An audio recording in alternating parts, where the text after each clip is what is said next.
오늘 본문은 불임의 고통으로 부르짖던 한나의 기도, 우리가 잘 아는 내용인데요. 제가 신대원에 처음 입학했을 때 첫 번째 개강 수련회 강사로 지금 서울 삼일교회 심무하시는 송태근 목사님이 오셨거든요. 그때는 강남교회 심무하셨었는데 그때 이 본문으로 설교를 하셨는데요. 제가 충격적인 은혜를 받았어요. 야, 성경을 이렇게도 볼 수 있구나. 굉장히 도전을 많이 받게 되었는데요. 송태근 목사님께서 이 본문을 해석하시는 구조는요, 있다 없다의 워드 플레이였어요. 분인나에게는 자식이 있고 한나에게는 자식이 없었다. 그런데 엘리에게는 타락한 제사장 홈니와 비나스가 있었다. 그럼 짝을 이루려면 뭔가 또 없는 게 있어야 되는데 그것이 무엇인가를 찾아가는 과정으로 이 본문을 이렇게 구조화시킨 건데요. 결국 한나가 기도를 계속 반복하다가 오늘 15절이 핵심이 되는 거예요. 하나님과 심정이 통하는 순간 깨달았다는 거죠. 없는 것이 또 있구나. 나만 자식이 없는 게 아니라 분인나가 자식이 있는데 나는 자식이 없어 슬픈 것처럼 당대의 무능한 제사장이었던 엘리의 타락한 두 아들은 있어 하나님의 근심이 되는데 그 하나님의 근심을 씻어줄 신실한 하나님의 아들이 없구나. 이걸 깨달았다는 거예요. 그래서 한나의 기도가 아들을 주시면 그 아들을 다시 하나님께 나실인으로 드리겠습니다. 이 사무엘의 탄생 이야기였다. 제가 이 설교를 들으며 얼마나 은혜를 많이 받았는지 잘 메모하고 기록해 놓았다가 저도 이 구조로 설교를 하기도 했습니다. 그런데 오늘 본문은 오늘 이 핵심이 되는 15절이요. 여호와 하나님과 심정이 통하는 이 기도를 조금 다른 각도에서 바라보려 그래요. 이 본문이 진짜 의도하고 있는 기도의 모습이 무엇인가? 우리가 하나님께 어떻게 나아가야 되는가를 한나의 기도를 통해서 조금 다른 각도로 보도록 하겠습니다. 오늘 제가 본문 속에서 발견한 또 다른 워드 플레이는요, 한번 따라 하실까요? 먹다, 쏟다. 이 두 가지의 비교예요. 먹다와 쏟다. 우리가 잘 아는 것처럼 엘가나라는 남자에게 한나와 분인나라는 두 명의 아내가 있었는데 한나가 본 부인이었던 것 같아요. 그런데 문제는 본 부인인 한나는 아이를 낳지 못하고 자녀를 낳지 못하고 분인나는 자녀를 낳았는데 그래도 이 엘가나의 사랑은 본 부인인 한나를 향했던 거죠. 그래서 그 가족이 해마다 절기를 지키러 예루살렘에 가서 이 절기를 지킨 후에 자기들에게 돌아오는 이 제사의 분깃 중에 이제 가족들에게 다 자기의 몫을 나눠줄 때요, 이 엘가나가 한나에게는 두 몫을 주었다. 갑절을 주었다. 오늘 본문 1장 7절에서 8절, 사무엘상 1장 7절에서 8절이 그렇게 얘기하죠. 그러나 한나는 그 남편이 갑절을 주었다. 그래서 그녀가 2배나 받았다. 이것에 성경이 주목하는 게 아니고요. 오늘 성경이 주목하는 것은 바로 한나의 입입니다. 입. 분명히 갑절의 사랑을 받고 있지만 7절, 8절을 보시면 한나는 먹지 않습니다. 2배나 많은 것을 받아도 입도 되지 않고 있어요. 그래서 엘가나가 재차 묻는 거예요. 왜 당신의 마음이 그렇게 슬프냐? 내가 당신을 이처럼 사랑하는데 왜 당신은 먹지 않느냐? 한나가 먹지 않았다는 말을 오늘 7절, 8절에서 2번이나 반복을 하고 있죠. 한나는 지금 깊은 절망과 슬픔에 짓눌린 인생을 살고 있습니다.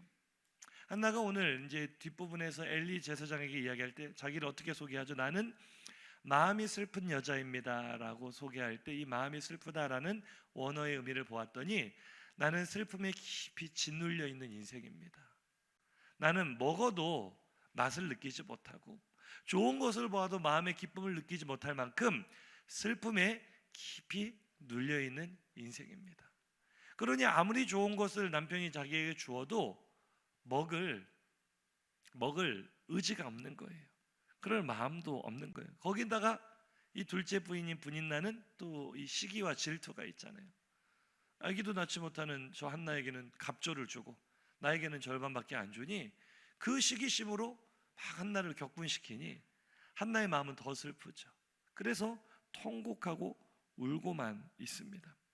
그래서 오늘 9절부터도 보면 사무엘상 1장 9절을 보시면 그들이 실로에서 먹고 마신 후에 한나가 일어났다. 이 말씀을 언뜻 보면 이 제사를 드린 후에 가족들 식사 자리에 한나가 같이 식사를 했구나 라고 우리가 이렇게 읽고 넘어갈 수 있지만 자세히 본문을 보시면은요, 오늘 한나가 엘리 제사장을 통하여 축복의 메시지를 듣기 전까지는 아무것도 입에 대지 않은 상태였다는 것을 알 수 있어요. 지금 금식하고 있는 상태거든요.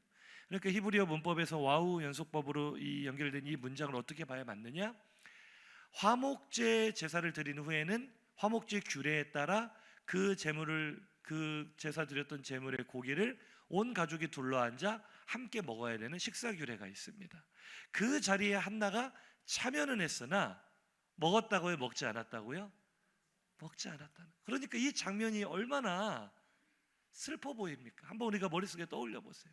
화목제는 기쁨과 감사의 제사 아닙니까? 그러나 그 기쁨의 제사, 기쁨의 식탁에도 한나는 이방인처럼 앉아만 있을 뿐이에요. 먹지 않아요. 마음이 너무 슬퍼요. 그래서 그 식사 자리에 참여는 했으나 식사가 마쳐지기가 무섭게 일어나서, 다른 가족들은 다 이제 자기들의 처소로 갔겠지만 한나는 다시 여호와의 전, 그때는 성전이 없을 때니까 성막이겠죠. 성막 가까이 나아가 통곡하며 울고 있는 겁니다. 여전히 아무것도 먹지 않고 있는 상태. 그런데 성경은 이어지는 다음 장면에서도 이 한나의 입을 계속해서 주목하여 클로즈업을 하고 있어요. 자, 이제 한나가 먹지 않고 이 하나님의 전에서 통곡하며 울고 있는데 거기에 당시의 제사장이었던 엘리가 앉아 있었다라고 성경이 기록하는데요.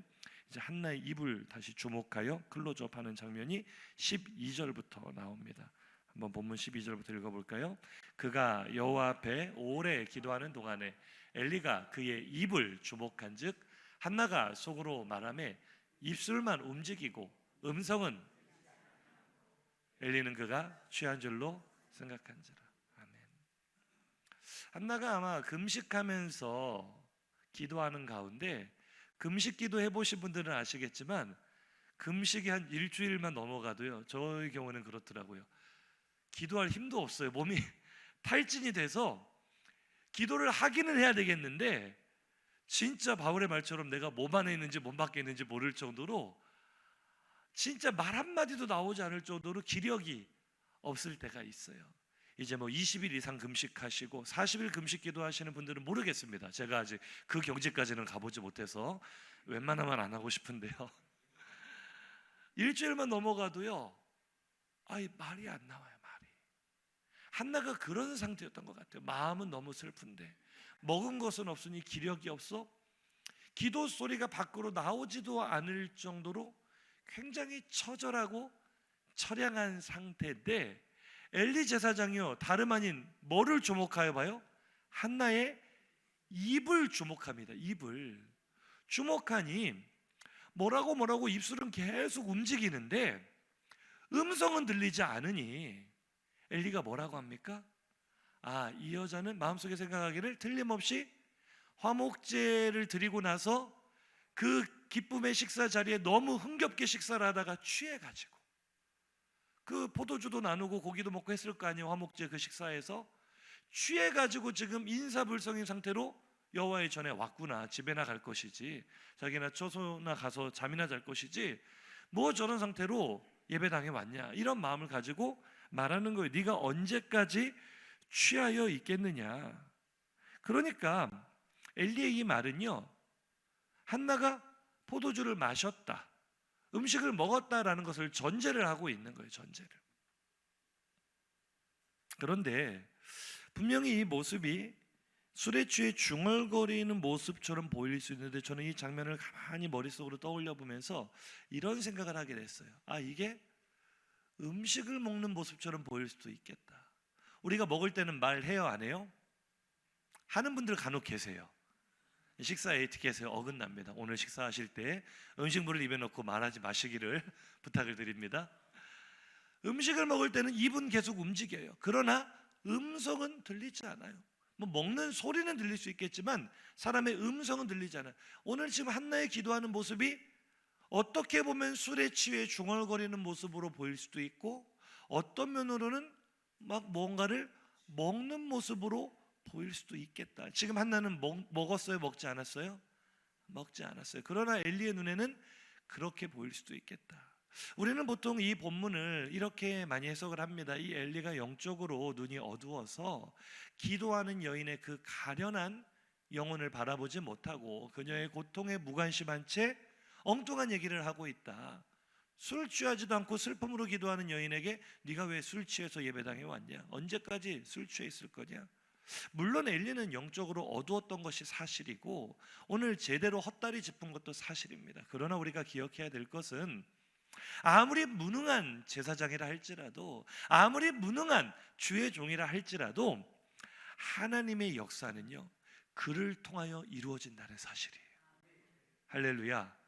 오늘 한나가 누구의 입술을 통해서 이 사무엘이라는 귀한 아들을 주실 것이라는 약속을 받습니까? 바로 이 엘리의 입술을 통해서 여호와께서 네가 구한 대로 주시기를 원한다. 그 말씀대로 이루어진 줄로 믿습니다. 그러니까요 이 설교 시간에 귀를 잘 기울이셔야 되는 거예요. 하나님께서 분명히 나에게 주시는 음성이 있을 줄로 믿습니다. 분명히 엘리가 착각한 거예요. 분명히 엘리가 실수한 거예요. 그런데요 제가 묵상하다 발견한 거는요, 어쩌면 이것이 누군가에게는 하나님의 음성으로 들릴 수도 있겠다. 언제까지 너 기도를 그런 식으로 할래? 언제까지 그렇게 먹고 있는 기도를 할래? 이런 말로 들릴 수도 있겠다. 술에 취한 것처럼, 술을 마시는 것처럼 그런 기도를 하지 말라라는 그 음성이요. 어쨌거나 지금 엘리의 이 음성은 굉장히 헛다리 짚은 것이었죠. 아무것도 먹지 않은 한나에게 너 이미 먹었구나, 너 술을 마셨구나를 전제하고 하는 그 말에 한나가 그 전제 자체를 부인하며 이렇게 말합니다. 오늘 굉장히 중요한 핵심 구절이죠. 사무엘상 1장 15절 함께 읽겠습니다. 한나가 대답하여 이르되 내 주여 그렇지 아니하니이다. 나는 마음이 슬픈 여자라. 포도주나 독주를 마신 것이 아니요 여호와 앞에서 내 심정을 통한 것뿐이오니. 아멘. 그런데 이 구절을요 히브리어 원어로 직역을 하면 이렇게 됩니다. 나는 포도주나 독주를 마시지 않았습니다. 다만 쏟았을 뿐입니다. 여호와 앞에서 내 마음을. 이렇게 되거든요. 다시 한번요. 우리 성경과는 굉장히 이 뉘앙스가 다르죠. 우리의 뉘앙스는 나는 술 마시는 그런 경박하고 그런 불경건한 여인이 아니고 나는 하나님과 마음을 통하고 있는, 나는 하나님과 굉장히 친밀한 사이입니다, 이런 말로 들리잖아요. 우리 성경은요 심정을 통했다라는 것이. 제가 서두에 소개했던 그 구조도 결국 거기서부터 출발한 것이거든요. 하나님과 심정을 통하는 기도를 해야 된다. 그런데 이 심정을 통하다 할 때 통하다라는 히브리어 샤파크는요 본래의 단어가요 물을 엎지르다라는 뜻이에요. 굉장히 많이 의역이 된 거죠. 본래의 뜻이 물을 쏟아버리다, 술 같은 액체를 엎질러버리다라는 뜻이에요. 그러니까 이걸 직역하자면 나는 마시지 않았습니다. 쏟았을 뿐입니다. 내 마음을 하나님 앞에 쏟았을 뿐입니다. 할렐루야. 그러니까 오늘 본문이 진짜 의도하고 있는 성도의 기도의 모습은요 마치 물이 쏟아지듯이 하나님 앞에 자신의 마음을, 자신이 겪고 있는 슬픔을, 내 속에 있는 아픔과 상처, 인생의 고통과 괴로움을 온전히 쏟아놓는 기도인 줄로 믿습니다. 분명히 기도는 하나님과 심정이 통하는 것도 맞아요. 그러나 오늘 본문의 강조점은 그것과는 좀 다른 곳에 있지 않을까라는 그런 고민인 것입니다. 심정을 통하는 기도에 대해서는 오늘 오후에 이어서 살펴볼 거거든요. 그래서 저는 늘 주일 설교를 하나의 흐름으로, 어떤 때는 수요일까지 이렇게 엮어서 하나의 흐름으로 한 주간에 우리 성도들의 말씀 묵상을 돕고 있는데요. 제가 왜 이런 얘기를 드리겠어요? 인사하시죠. 오후 예배 꼭 오시라는 뜻입니다. 지난주에도 어떤 분이 그러더라고요. 목사님, 오전 예배도 너무 은혜가 됐는데 오후 예배까지 다 드리고 나니 이 밸런스가 딱 갖추어졌어요. 제가 그렇게까지 의도하지는 않았는데 성령께서 그렇게 하신 것 같아요. 심정이 통하는 기도 중요하죠. 기도는 하나님과 마음이 통해야 되는 겁니다. 나의 필요를 요구하는 게 아니라 하나님의 뜻을 구하는 것이 기도입니다. 오늘 오후에 살펴볼 거예요. 그러나 오늘 본문은 분명히 문자적으로는 하나님과 심정을 통했습니다 말하고 있는 이 기도가 원래의 뜻대로 살펴보니 나는 하나님 앞에 마신 것이 아니라 쏟아 놓았습니다 라는 의미가 된다는 거예요. 한번 따라 하실까요? 마시지 말고 쏟읍시다. 한번 더, 마시지 말고 쏟읍시다. 때로는요, 마시는 것보다 쏟는 것이 효과적일 때가 있어요. 우리가 직장에서 일을 하다가 나른한 오후에 잠이 깨기 위해서 뭐를 사오죠? 커피를 사오잖아요. 그런데 제가 방금 전에 뭐라고 말씀드렸죠? 마시는 것보다, 사진 한번 보여주세요, 쏟는 쪽이 잠을 깨는 데는 훨씬 더 효과적일 수 있습니다. 정신이 번쩍 나겠죠. 많은 사람들은요, 쏟는 것보다 마시는 데 더 익숙합니다. 오늘 엘리도 한나를 그런 사람들 중 하나로 착각을 했죠. 그런데 사실은 너 언제까지 술에 취해 있을래? 라는 책망을, 엘리의 책망을 들어야 될 사람은 한나가 아니라 나일지도 몰라요. 혹시 어제 또 한잔하고 오신 분들 지금 또 뜨끔하실 수 있거든요. 그런 의도는 아니고요. 언제까지 술을 마실래? 이 말을 왜 우리가 들어야 되는가? 사람들이 언제 술을 마십니까? 사람들이 언제 술을 마시는가? 제가 어떤 술집 가게에 있는 그 글귀를 좀 가져와 봤는데요. 제가 갔다는 건 아니고 인터넷에 떠 있어서, 월요일은 원래 먹는 날, 화요일은 화끈하게 먹는 날, 수요일은 수도 없이 먹는 날, 목요일은 목이 터지게 먹는 날, 금요일은 금세 먹고 또 먹는 날, 토요일은 토하면서 먹는 날, 일요일은 일일이 찾아다니면서 먹는 날. 이야, 인생이 술이에요. 술을 언제 먹는다고요? 매일 먹는. 어떻게 이렇게 살아요? 이런 걸 사자성어로 알코올 중독이라고 합니다. 사람들은 왜 이렇게 날마다 술을 마실까? 술이 없으면 못 사는 사람들의 그 마음은 무엇일까를 가만히 생각하다가 제가 깨달은 게요, 기분이 좋아서 마실 수도 있지만, 또 습관적으로 마실 수도 있지만, 대부분 술에 취해 있는 인생들의 공통점은요, 인생이 고달프고 괴롭다는 거예요. 사는 게 너무 고달프고 괴로운 사람들은 술의 힘에 의지를 합니다. 그거라도 마시지 않고서는 살 수가 없는 거예요. 제가 그런 모습을 바라보면서 깨달은 게 있어요. 저분은 술을 마시는 게 아니라 자신의 고통을 마시고 있구나. 술을 마시는 것이 아니라 내 인생의 괴로움과 쓰디쓴 상처를 마시는 것이구나. 성경은 우리에게 말합니다. 우리 인생이 비록 고달프고 괴롭고 상처가 많고 많은 짐이 있지만, 그것은 내가 마실 내 몫이 아니라고 말씀하십니다. 시편 55편 22절입니다. 내 짐을 여호와께 맡기라. 아멘. 내 짐이에요, 내 짐. 우리는 다 인생의 무거운 짐을 지고 살아갑니다. 그래서 하나님을 알지 못하는 사람들은 그 짐을 지고 가기에 너무나 힘이 들기 때문에 술을 의지해요. 그러니까 그들이 마시는 건 사실은 술이 아니라 이 인생의 무거운 짐에 대한 상처와 고통인 거예요. 근데 하나님은요, 너 그럴 필요 없어. 네가 그거 마실 필요 없어. 그 외로움과 상처를 네가 마실 필요 없어. 왜? 너의 무거운 짐은 네 것이 아니라 내 것이니까. 우리 인생의 무거운 짐을 하나님이 자신의 몫으로 여기시고 하나님이 대신 가져가시는 줄로 믿으시면 아멘 하시기 바랍니다. 주님께서도 수고하고 무거운 짐진 자들 내게로 오라 하시면서 나와 멍에를 바꾸어 지자라고 하시잖아요. 너를 지금 힘들게 하고, 한나야 너 마음이 슬프니? 너 슬픔에 짓눌린 인생이니?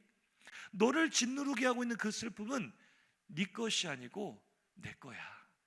나에게 맡겨라. 한번 인사하시죠. 먹지 말고 맡기세요. 마시지 말고 쏟으세요. 이것이 하나님의 마음인 줄로 믿습니다. 그런데 사람들은요, 맡길 줄을 몰라요. 사람들이 어찌하여 아를 줄을 모를까? 하나님을 믿지 않기 때문이죠. 하나님이 내 인생의 무거운 짐을 가져가신다는 사실을 인정하지 않기 때문이죠. 사람들의 생각은 이렇습니다. 내 인생 아무도 책임져 주지 않아. 내 삶의 문제 아무도 해결해 주지 않아. 요즘 매스컴을 통해 많이 듣는 이야기가 뭡니까? 요즘 시대를 뭐라고 표현해요? 각자 도생. 스스로 살 길을 찾아야 된다. 이게 오늘날 시대 정신입니다. 인생은 혼자 사는 거야. 누가 내 짐을 대신 져줘. 그래서 많은 사람들이요, 하나님께 자신의 문제, 고민, 아픔, 상처를 쏟아내지 못하고 술과 함께 그것을 먹어버립니다. 하나님께 맡겨야 되는데 맡기지 못한다는 교만입니다. 내가 해결하고 내가 책임져야 된다는 교만이 그 많은 눈물들을 술과 함께 마셔버리게 하는 거죠. 문제는 성경이 그냥 그거 하나님께 맡겨야 돼 라고 권유하는 수준으로 말하는 것이 아니라, 만약에 그것을 하나님께 맡기지 못하고 네가 먹어버린다면 그것은 악한 자다라고 이야기하는 거예요. 오늘 본문에서 한나가 그렇게 이야기하거든요. 사무엘상 1장 15절 하반절 이하를 보시면은요, 나는 마음이 슬픈 여자라 포도주나 독주를 마신 것이 아니요 여호와 앞에 내 심정을 통한 것뿐이오니 당신의 여종을 뭐로 여기지 말아달라고요?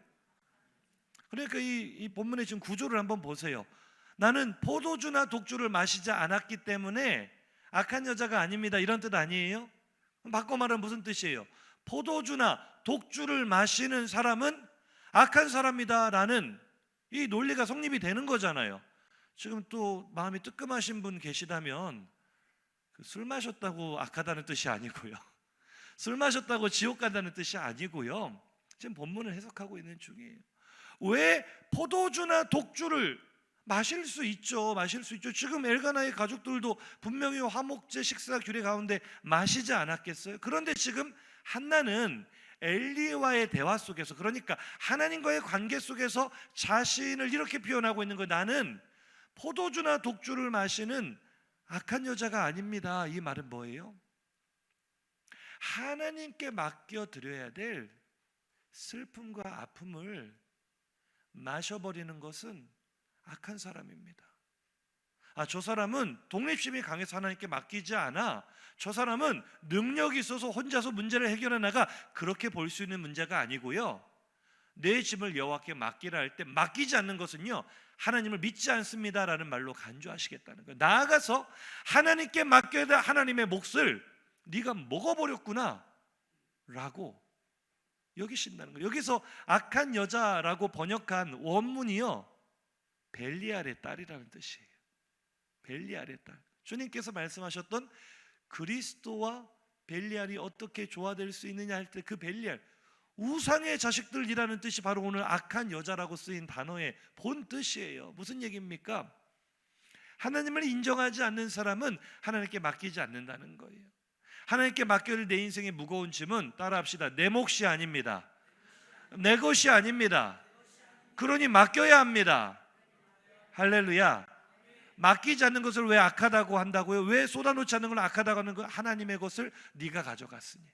그래서 오늘 이 한나가 말하는 악한 여자가 아닙니다, 나는 벨리알의 자식이 아닙니다, 이 단어를 그대로 받아주는 인간들이 있는데 누굽니까? 바로 엘리의 타락한 두 아들 홈니와 비나스입니다. 그들이 하고 있는 짓이 뭐죠? 하나님께 드려진 거룩한 제물을, 하나님의 목소리로 드려진 거룩한 고기를 쥐들이 먹고 있잖아요. 이해가 되시면 아멘. 아멘이세요? 이게 지금 한나와 홈니와 비나스의 결정적인 차이예요. 우리는 기도하지 않는 것을, 그럴 수도 있지, 바쁘면 그럴 수도 있지, 기도도 안 나올 수도 있지, 한나처럼 마음에 슬퍼서 슬픔에 꽉 짓눌린 인생을 살아가면서도 그래도 된다라고 생각할 때가 많아요. 기도하지 않는 것을, 하나님 앞에 내 마음을 쏟지 않는 것을 괜찮게 여길 때가 많은데, 성경이 말하는 건 그것은 악한 일이다. 하나님께 드려야 될 하나님의 것을 자기가 먹어버리는 것은 악한 일이다라고 말하고 있는 거예요. 인사합시다. 악한 자가 되지 맙시다. 할렐루야. 그럼 이 말씀이 성도들에게는 어떻게 적용될 수가 있는가? 분명히 우리가 문제를 가지고, 인생의 고통을 가지고 하나님 앞에 나와 기도하는 사람들이잖아요. 성도들은 세상 사람들과 다르게 기도하잖아요. 그런데 우리도 여전히 약한 자가 될 수 있어요. 하나님께 쏟아야 될 마음을 내가 먹을 수 있어요. 하나님께 쏟아야 될 슬픔을 내가 먹을 수 있어요. 그 증거가 무엇으로 드러납니까? 따라합시다. 기도하면서도 근심하는 것입니다. 생각하면 인사하셔야 돼요. 기도하면서도 염려하는 것입니다. 베드로전서 5장 7절입니다. 함께 읽어볼까요? 너희 염려를 다 주께 맡기라. 이는 그가 너희를 돌보십니다. 할렐루야.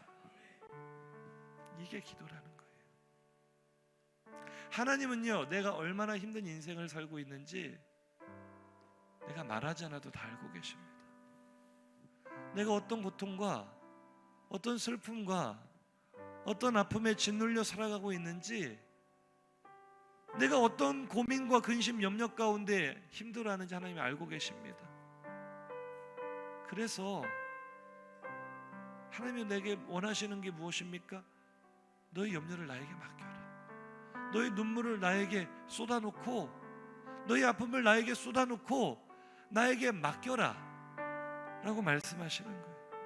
그래서 한나처럼 자신의 마음을 물이 엎어지는 것처럼, 물을 엎지르는 것처럼 하나님 앞에 온전히 쏟아 부어드리는 사람의 특징은요, 문제는 아무것도 해결되지 않았어요. 삶의 아픔은 여전히 그대로 있는데 그의 얼굴에서 근심과 염려가 떠나가는 것입니다.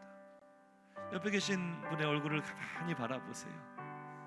그리고 그분의 얼굴에 염려가 있는지, 근심이 있는지, 기쁨이 있는지를 가만히 바라보세요. 그리고 우리 이렇게 한번 인사하는 마음으로 함께 찬양해 봅시다. 옆에 있는 분에게 불러주는 것처럼, 옆에 있는 분에게 들려주는 것처럼, 기도할 수 있는데 왜 걱정하십니까? 기도하면서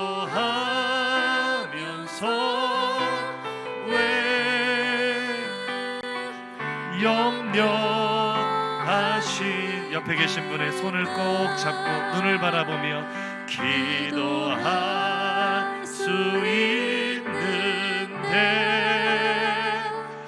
왜 걱정하십니까?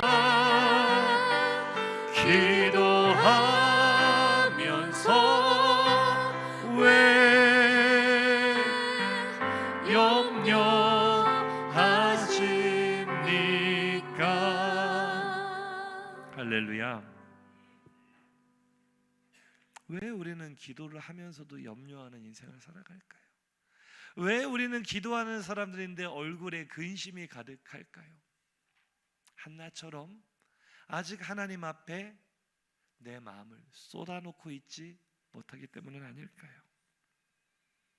하나님 앞에 쏟아놓아야 될 내 인생의 눈물을 내가 도로 마시기 때문은 아닐까요? 눈물은 하나님께 쏟아놓아야 되는 것이지 내가 마셔야 될 것이 아니라는 사실을 기억하시기 바랍니다. 눈물을 내가 마시면은요, 교회를 아무리 오래 다녔어도 그의 얼굴에 평안이 없습니다. 다시 한번요, 눈물은 마시는 게 아니라 하나님께 쏟아놓는 겁니다. 할렐루야. 인사하시죠. 마시지 마시고 쏟아놓으세요. 근데 많은 분들이 하나님 앞에 쏟아놓는 것처럼 다 쏟은 다음에는요, 기도 마치고는 또 주섬주섬 주워요. 이거를 주워가지고 도로 마셔요. 도로. 그래서 기도 마치고 예배당 나가면서 한숨 푹 쉬면서 나가요. 주여 쏟아놔요. 쏟아놔. 한나는요, 마음이 물처럼 다 쏟아졌잖아요. 겉으로 볼 때는 너무나 슬프고 가련해 보이는 이 여인이요, 오늘 이 장면이 결정적으로 하나님 앞에 모든 걸 다 쏟아놓은 장면이었어요. 문제는 아무것도 해결되지 않았어요. 그러나 그녀가 그 모든 자신을 짓누르는 슬픔과 아픔, 눈물을 하나님께 온전히 쏟아 버렸더니 그녀의 삶에 놀라운 변화가 생기죠. 18절입니다. 시작. 이르되 당신의 여종이 당신께 은혜 입기를 원하나이다 하고 가서 먹고 얼굴에 다시는 근심빛이 없더라. 할렐루야. 지금 뭐 한나가 사무엘 낳았어요? 뭐 임신이라도 했어요? 아무것도 변한 건 없어요. 여전히 슬픔투성이에요. 나를 격분시키는 분인 나도 그대로 있고요, 내 마음의 깊은 슬픔을 공감하지 못하는 남편도 그대로 있고요. 아무것도 변하지 않았는데 변한 것은 그녀의 얼굴에 근심빛이 없더라. 차이가 무엇입니까? 더 이상 눈물을 먹으며 사는 인생이 아니라, 눈물을 삼키며 사는 인생이 아니라 눈물을 하나님 앞에 쏟아 부었더니 하나님이 내 눈물을 가져가시니 환경은 그대로도 내 마음에 하나님의 나라가 임하더라는 거예요. 할렐루야. 사무엘은 하나님의 나라에서 탄생하는 겁니다. 할렐루야. 한나의 마음이 눈물골짜기일 때는 그 속에 사무엘이 나오지 않아요. 부모의 슬픔은 자녀에게 그대로 전가된다는 걸 아십니까? 부모의 해결되지 않은 고통이 자녀들의 인생에 지대한 영향을 끼칠 만큼 치명적인 상처로 남는다는 걸 아십니까? 그런데 우리 옛날 믿음의 선배들은 너무 삶이 고통스러웠겠지만 늘 울었어요. 하나님 앞에서 울어야 되는데 그 눈물을 삶의 자리까지 가져가서 눈물을 마시며 살았어요. 그 속에서는 위로의 아들이 나올 수 없어요. 사무엘이 나올 수 없어요. 주님이 그것을 아시기에 우리에게 눈물을 마셔라 라고 말씀하지 않으시고요, 주님께서 우리에게 마시도록 허락하신 것은 딱 하나입니다. 무엇입니까? 마태복음 26장 27절 이하. 또 잔을 가지사 감사기도 하시고 그들에게 주시며 이르시되 너희가 다 이것을 마시라. 이것은 죄사함을 얻게 하려고 많은 사람을 위하여 흘리는 바 나의 피 곧 언약의 피니라. 아멘. 주님의 보혈을 마신다는 게 무슨 의미입니까? 우리가 이제 11월 마지막 주에 성찬식 하겠지만 성찬은 예수 그리스도와의 연합을 의미하는 것입니다. 내가 주님이 주시는 잔, 주의 보혈을 마실 때 주께서 내 안에 들어와 나와 함께 먹고 마시며 나와 영원토록 함께 하신다는 증거가 바로 성찬인 줄로 믿습니다. 내 잔을 마시라, 내 피를 마시라, 이 말의 뜻은요, 너는 눈물을 마시면 안 돼. 너는 보혈을 마시고, 네가 보혈을 마셔 내가 네 안에 들어가 영원토록 하면 너의 눈물은 내가 마실 거야. 너의 눈물은 내가 가져갈 거야. 우리 주님의 약속인 줄로 믿으시기 바랍니다. 따라하시죠. 눈물은 쏟고 보혈은 마십시다. 내가 하나님 앞에 눈물을 쏟을 때 하나님은 반드시 내 눈의 눈물을 닦아주시며 위로해 주실 줄로 믿습니다. 그 위로의 증거가 바로 사무엘 아닙니까? 그런데 놀라운 것은요, 하나님 앞에 온전히 마음을 쏟고 위로받은 경험이 있는 분은요, 거기서 멈추는 게 아니라 그 사람이 다른 사람을 위로하는 위로자가 된다는 거예요. 내가 받은 위로를 나누는 사람이 된다는 거예요. 그게 오늘 한나의 기도의 핵심입니다. 나에게 위로의 아들을 주신다면 그 아들 나만 소유하는 게 아니라 내가 도로 하나님께 나시린으로 드리겠습니다.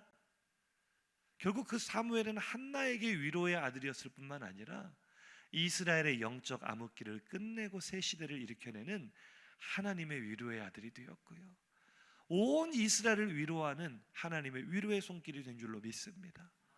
그래서 오늘 하나님은 한나처럼 하나님 앞에 온전히 마음을 쏟아놓는 한 사람을 찾고 계신 줄로 믿습니다. 말씀을 요약하고 줄여 마치겠습니다. 우리가 삶의 고통과 아픔, 눈물을 하나님께 잘 쏟지 못하는 이유 중 하나는 우리가 여전히 하나님을 무섭고 두려운 분으로만 오해하고 있기 때문인지도 모릅니다. 조선시대 연산군 때 갑자사화가 있었죠. 갑자년에 일어난 연산군의 복수 혈극입니다. 자신의 어머니 윤 씨를 폐비시키고 죽이는 일에 동조했던 사람들을 다 찾아내서 피해 숙청을 하는 일이 이 갑자년에 있어서 이것을 갑자사화라고 하는데요. 그 스타트를 알리는 시작점이 바로 갑자년 불과 한 3개월을 앞둔 그 전에 일어난 이 이쇠자라는 사람에게 술을 따라준 사건이에요.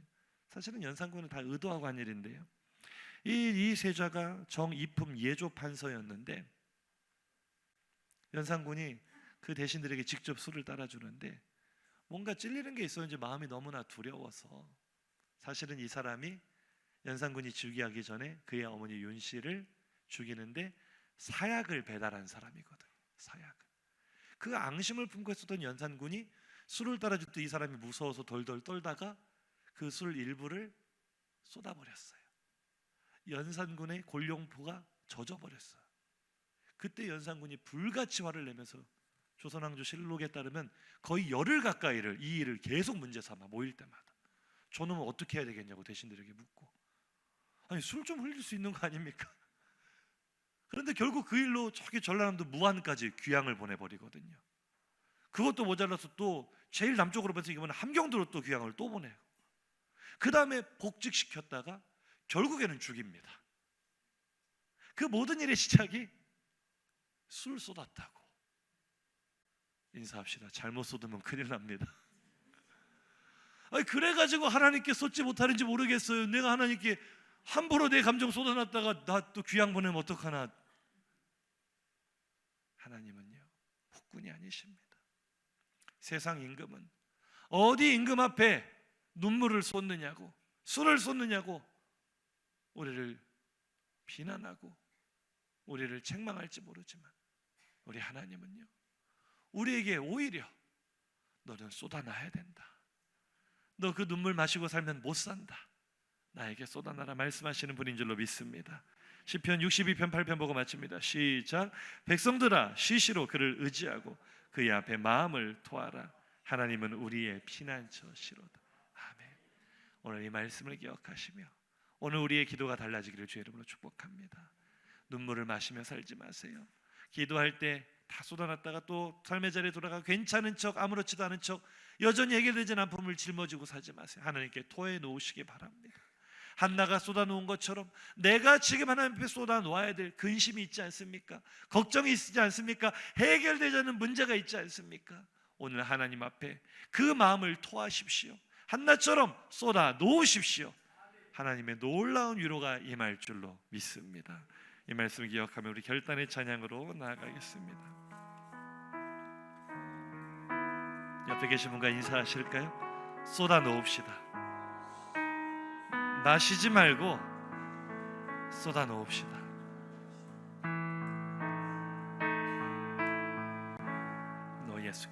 너 예수께 조용히 나가 내 모든 짐 내려놓고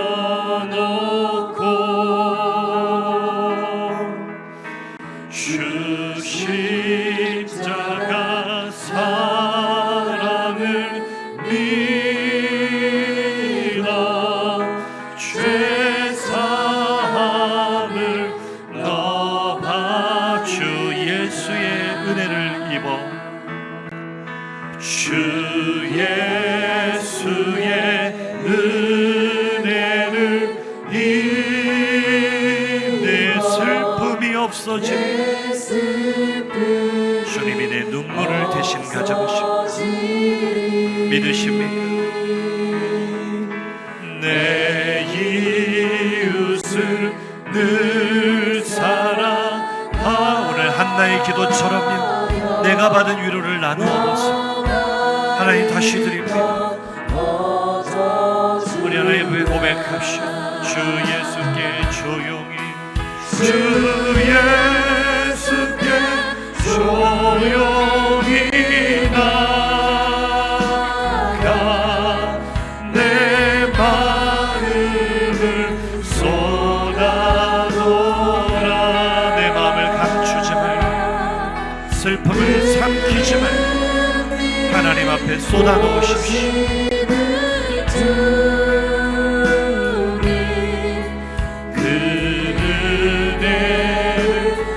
우리 사무엘의 응답을 기억하며 주 예수를 친구로 삼아 주 예수를 우리가 마실 수 있는 건 오직 예수의 보혈뿐입니다. 예수의 보혈을 마신다는 것은 그분이 늘 나와 함께 하신다는 것을 의미하는 것입니다. 나의 눈물, 나의 인생의 괴로움을 그분이 가져가신다는 것을 의미하는 것입니다.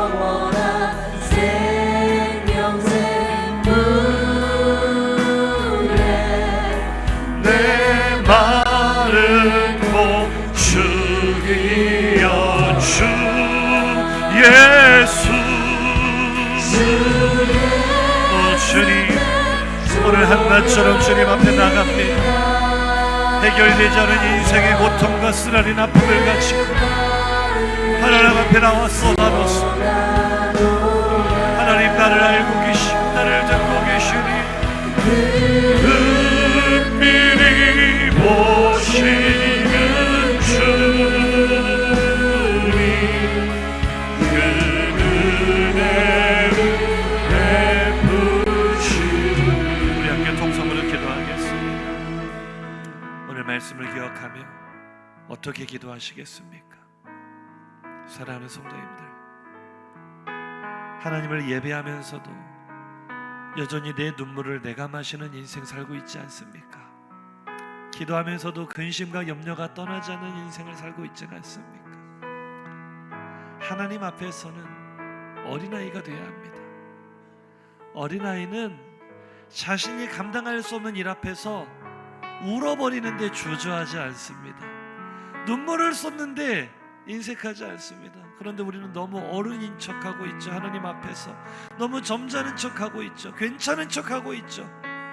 사랑하는 성도님들, 특별히 우리 남자 성도님들, 남자가요 남 놓고 울 수 있는 곳이 어디 있습니까? 주님뿐밖에 없어요. 주님 앞에서도 내 눈물을 쏟아놓지 못하고 내 아픔을 쏟아놓지 못하고 내 인생의 무거운 짐을 쏟아놓지 못하는 인생은 반드시 그 아픔 자기가 먹고 삽니다. 죽지 못해 사는 인생이 됩니다. 오늘 하나님 말씀하시고 네 마음을 나에게 쏟아놔라. 내가 너의 눈물을 대신 마셔줄게. 너는 예수의 보혈을 마시고 예수와 함께 살며 예수를 주인으로 모실 때 예수께서 너의 눈물을 가져가시고 너를 위로해 주실 것이다. 한나가 오늘 만난 주님은 그런 분이십니다. 오늘 남들 앞에서 꺼내놓지 않았던, 하나님 앞에서도 기도하지 않았던 진짜 내 마음의 고통, 나를 무겁게 짓누르는 인생의 무게와 아픔과 상처를 이 시간 하나님 앞에 쏟아놓기를 원합니다. 하나님, 나를 받아 주옵소서. 아무도 받아줄 수 없는 나의 아픔을 받아 주옵소서. 누구도 대신해 줄 수 없는 나의 눈물을 받아 주옵소서. 우리의 모든 상처와 고통의 제목을 주님 앞에 쏟아놓으며 주여 한번 부르짖고 통성으로 기도합니다. 주여. 하나님 아버지, 오늘 한나는